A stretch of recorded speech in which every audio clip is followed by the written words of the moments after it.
Hello student, BA first year का first topic आज हम लोग स्टार्ट करने जा रहे हैं फर्स्ट पेपर का व्हाट इज साइकोलॉजी। ठीक है, व्हाट इज साइकोलॉजी देखेंगे।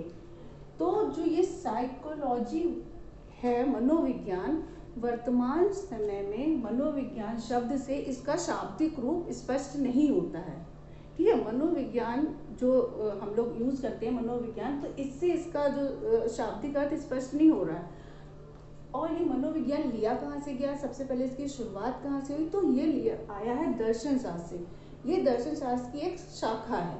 ठीक है, तो ये दर्शन शास्त्र की शाखा।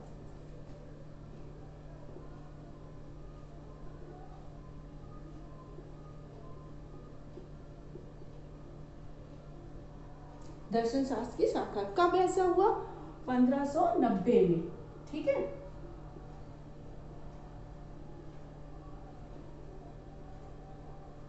1590 में मनोविज्ञान दर्शन शास्त्र की एक शाखा के रूप में अलग होके आया, दर्शन शास्त्र से निकल के आया। ठीक है, अब क्या है, मनोविज्ञान को पहले हम लोगों ने क्या माना, पहले शुरुआत कैसे हुई और ये कहाँ से आया? तो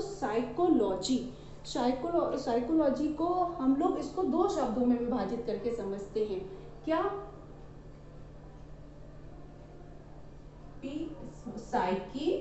साइकी प्लस लोगस। ठीक है, साइकी प्लस लोगस। और ये जो साइकी प्लस लोगस है ये एक ग्रीक वर्ड है। ठीक है, इसे लैटिन भाषा का भी शब्द बोल सकते हैं। ये लैटिन या ग्रीक भाषा का वर्ड है, साइकी प्लस लोगस, लैटिन। ठीक है, अब साइकी और लोगस का शाब्दिक अर्थ देख लेते हैं, ये क्या है। मनोविज्ञान में साइकी और लोगस का दोनों का अलग अलग अर्थ है। तो साइकी का अर्थ है आत्मा, आत्मा, और लोगस का अर्थ है विज्ञान। तो इसे हम आत्मा का विज्ञान के रूप में जानते थे। पहले हमने इसे आत्मा का विज्ञान, ऐसा शाब्दिक अर्थ जैसा कि निकला साइकी प्लस लोगस से, तो हम लोगों ने इसे आत्मा का विज्ञान कहा। और ये मानने वाले मनोवैज्ञानिक कौन थे? प्लेटो और अरस्तु।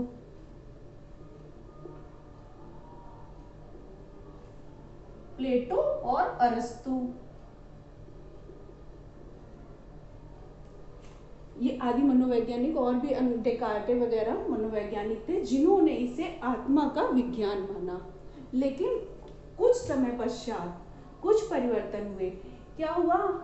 नए मनोवैज्ञानिक है, उन्होंने रिसर्च करी तो आत्मा के स्वरूप को हम लोग देख नहीं सकते थे। ठीक है, जब आत्मा के स्वरूप को हम लोग देख नहीं पाए तो क्या हुआ, ये इन्होंने 16वीं शताब्दी में किया।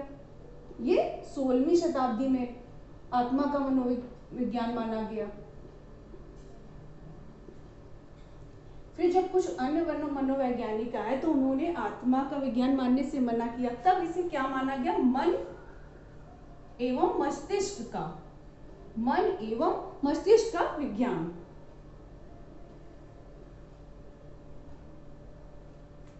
ठीक है, तब इसे मन और मस्तिष्क का विज्ञान माना गया। ऐसा कब माना गया? 17वीं शताब्दी में।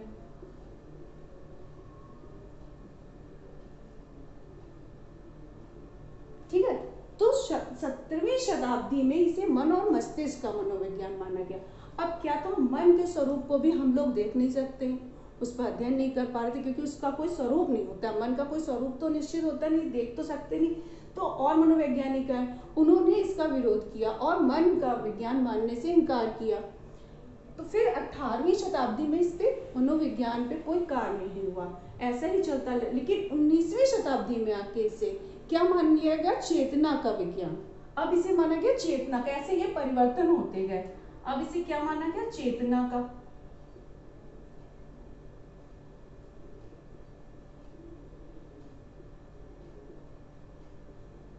ठीक है, कब माना गया? 19वीं शताब्दी में।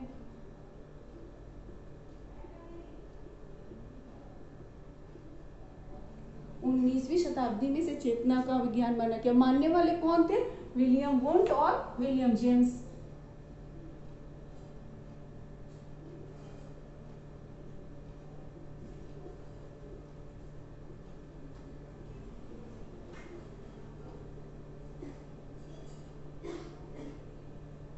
विलियम वुंट और विलियम जेम्स, इन्होंने इसे चेतना का विज्ञान माना 19वीं शताब्दी में। ठीक है, अब क्या हुआ, और मनोवैज्ञानिक है, अब इसमें फिर कुछ परिवर्तन की आवश्यकता हुई, तब क्या मान लिया गया इसे 20वीं शताब्दी तक आते आते इसे हम लोग व्यवहार का विज्ञान मानने लगे। ठीक है,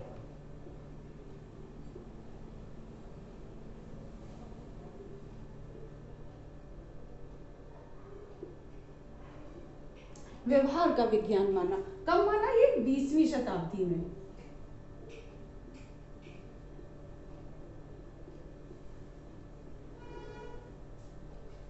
ठीक है, 20वीं शताब्दी में हम लोगों ने मनोविज्ञान में व्यवहार का अध्ययन करने लगे और इसे हम लोग व्यवहार का विज्ञान, और ये मानने वाले कौन से मनोवैज्ञानिक थे, हल,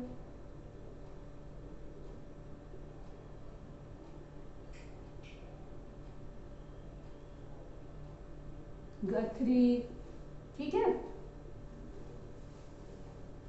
थॉर्नडाइक,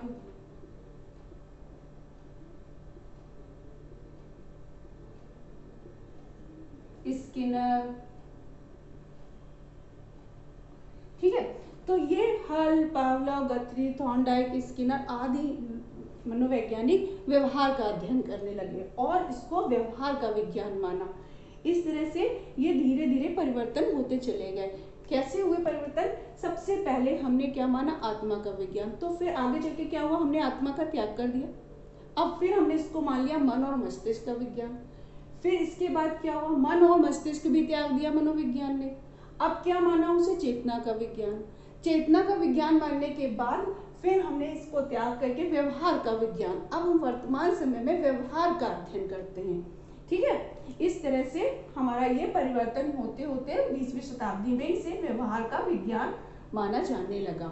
अब आता है कि मनोविज्ञान की विषय सामग्री क्या है, विषय सामग्री क्या है, क्या हम किसकी,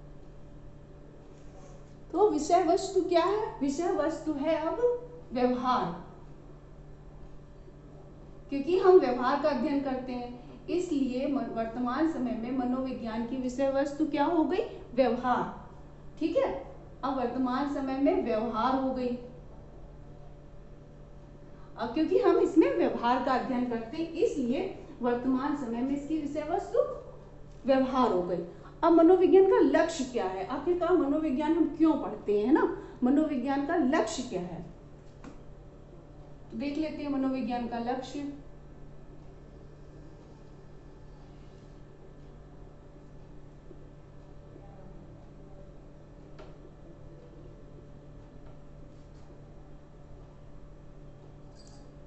मनोविज्ञान का लक्ष्य क्या है, तो मनोविज्ञान का लक्ष्य क्या है कि मानवीय व्यवहार का अध्ययन करना, सबसे पहला लक्ष्य है मानवीय व्यवहार का अध्ययन करना।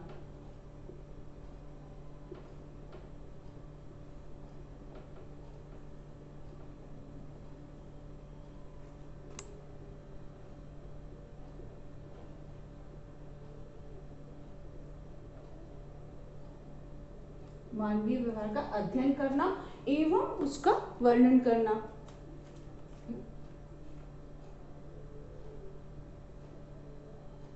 इसके अलावा दूसरा लक्ष्य क्या है, व्याख्या करना। ठीक है, पूर्व कथन करना, इसका दूसरा लक्ष्य क्या है, पूर्व कथन, पूर्व कथन करना व्यवहार का। ठीक है, तो व्यवहार का पूर्व कथन करना। इसके बाद क्या है, व्यवहार, मानवीय व्यवहार का नियंत्रण।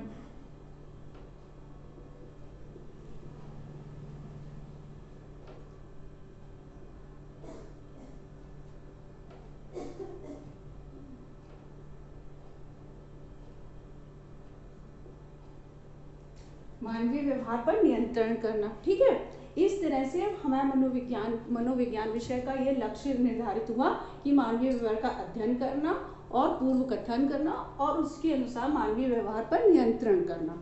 और मनोविज्ञान की जो विषय वस्तु बताई है, विषय वस्तु व्यवहार है, तो व्यवहार का अध्ययन हम करते कैसे हैं, व्यवहार का अध्ययन किस चीज पे करें, तो व्यवहार का अध्ययन करने के लिए हमें तीन चीज आवश्यकता क्या होती है, सबसे पहले उद्दीपक की,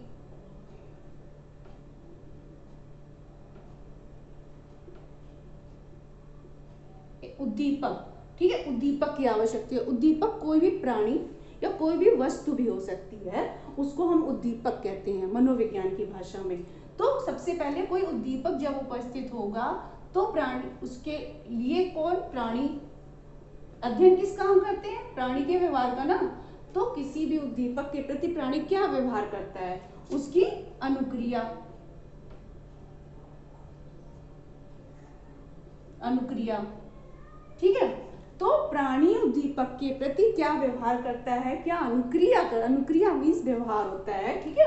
अनुक्रिया का मतलब कोई भी जो क्रिया कार्य कर रहा है प्राणी किसी उद्दीपक के प्रति, उसका हम उसके व्यवहार का अध्ययन हम मनोविज्ञान के अंतर्गत करते हैं, ठीक है। इसी तरह से मनोविज्ञान का हमारा 3 लक्ष्य है और ये विषय वस्तु व्यवहार हुई। और अब आगे हम लोग पढ़ेंगे मनोविज्ञान की परिभाषाएं।